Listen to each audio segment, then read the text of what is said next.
ओवैसी साहब, इस वक्त आप विदेश दौरे पर हैं। अरब में हैं, ओमान में हैं, बहरीन में हैं, कतर में हैं।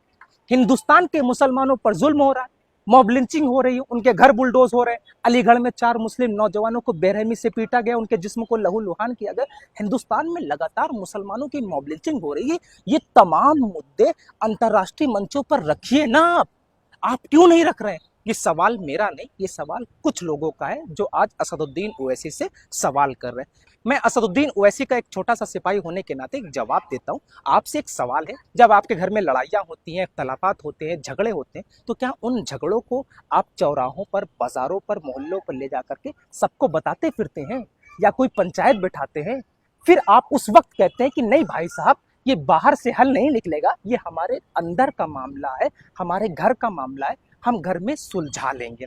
बिल्कुल यही असदुद्दीन ओवैसी साहब कर रहे हैं। विदेश में जाकर के देश की शान बढ़ा रहे हैं और हिंदुस्तान में रह करके मजलूमों की आवाज को बुलंद करते हैं और जालिम के खिलाफ नजर आते हैं। इस वक्त असदुद्दीन ओवैसी मुसलमानों का नेता बन करके नहीं, बल्कि हिंदुस्तान का नेता बन करके और हिंदुस्तान का शहरी बन करके हिंदुस्तान को रिप्रेजेंट कर रहा है विदेशों में जाकर के, और पाकिस्तान के नापाक इरादे और पाकिस्तान की करतूतों को उजागर कर रहा है। हिंदुस्तान का भाईजान हिंदुस्तान की शान बना है। लेकिन आप लोग असदुद्दीन ओवैसी से लगातार सवाल कर रहे हैं। मेरा कुछ सवाल था और जवाब दे दीजिएगा। अब मेरा आपसे एक और सवाल है।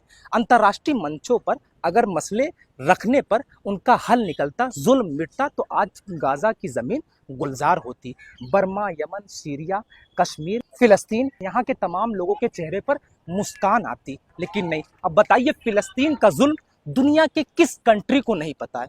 फिलिस्तीन पर जो जुल्म हो रहा है, वहां के बच्चे मारे जा रहे हैं, भूख से मर रहे हैं, क्या सऊदी अरब को नहीं पता? उस सऊदी से आप उम्मीद लगाएं जो शराब के लाइसेंस बांट रही है, जो बार खुलवा रही है, जो मदीने मुनव्वरा की तौहीन करवा रही है?